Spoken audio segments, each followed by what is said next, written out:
Welcome back to Tu-Vie. Today we got the official trailer for Your Friendly Neighborhood Spider-Man. And frankly, I had such a damn good time watching this. I want to talk about it and maybe talk about some characters you may have missed. Let's get into it.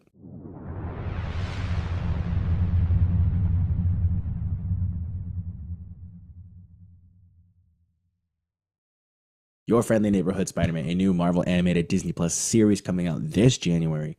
And frankly, I think it looks like a damn good time. I love this idea of following around a new Peter Parker and exploring what his universe looked like, having to balance school, being Spider-Man, saving people, and just, of course, being your friendly neighborhood Spider-Man. What I already love about this show is the fact that Peter, we got a Peter that is, not perfect. It's not just like a Tom Holland Spider-Man was great. I think his version of Peter Parker was good, but this is feeling like exactly like the Peter Parker we know and recognize the most. And more importantly, this animation is super incredible. I'm loving the style that it's combining a bit of Steve Ditko's art as well as just kind of keeping a fun Marvel feel and exploring kind of what this new world will take us to. But I just love the animation. Steve Ditko's art coming through, shining. I'm loving the aspect of Peter that he is just a dork. He's not aware of his surroundings, like when he got sideswiped by that car and he's trying to leave the class so nonchalantly, but it's just failing. I'm loving the dorky Peter Parker. I'm loving the homemade suit that he's making, and I'm loving that the fact that he's kind of self-conscious about it when the guys were making fun of him about it. And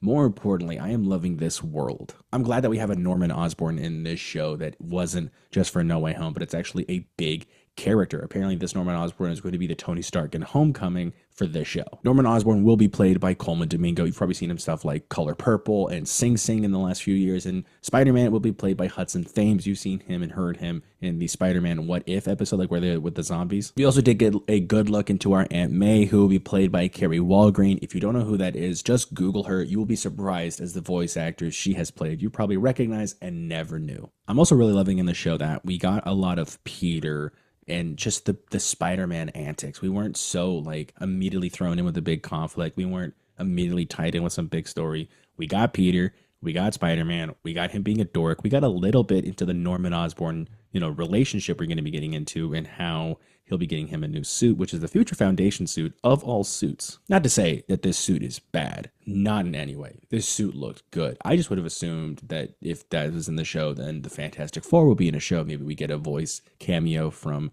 either Pedro Pascal or any other actors for the Fantastic Four movie.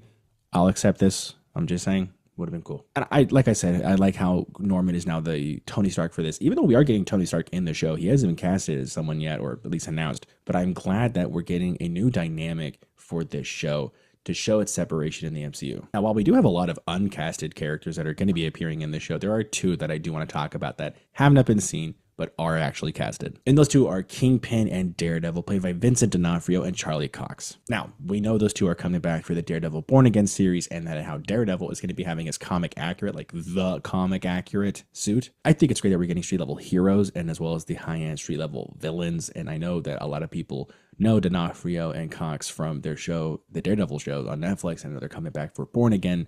But I think it's cool just to kind of remind you, hey, they're coming back. They got their beef. The show had a lot of great vibes with it. It was really enforcing the friendly neighborhood aspect of Spider-Man. The show and the city kind of felt alive. Him going through the comic panels.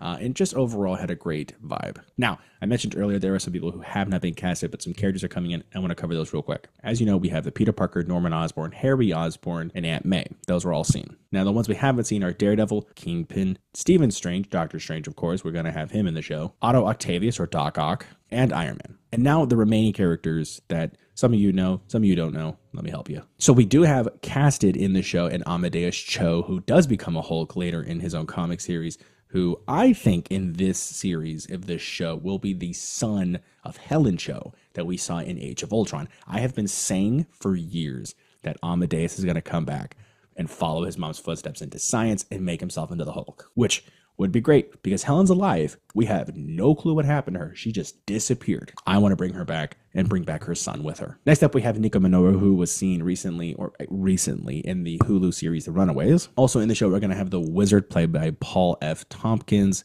Kind of a niche character, but super fun to see. And in this show, I think we're going to be having our own Sinister Six, or at least just a crap ton of villains. But here we are. We have Eddie Brock, Venom. We have Matt Gargan, Scorpion. We have Chameleon. we have Rhino, and we also have Speed Demon. Now, Speed Demon is one of a niche character that I love, and I'm glad that we're getting a good niche Spider-Man villain in this show. I really hope we also get like Stilt Man, but at the same time, Speed Demon is a good thing for me because that means we're one step closer to a Squadron Supreme. And I've been pushing for the Squadron for like 2 years now. I think that would have been a great middle ground villain. It's not big enough for Thanos, but they're kind of an Avengers level threat in my opinion, so one day their time will come. And finally, we are getting Tombstone in this show, played by Eugene Bird. It's essentially our Sinister Six with Speed Demon, Tombstone, Scorpion, Venom, Octavius, Green Goblin. I mean, there's actually so many. It's not even gonna be 6. This show is gonna be villain to villain, wall to wall packed.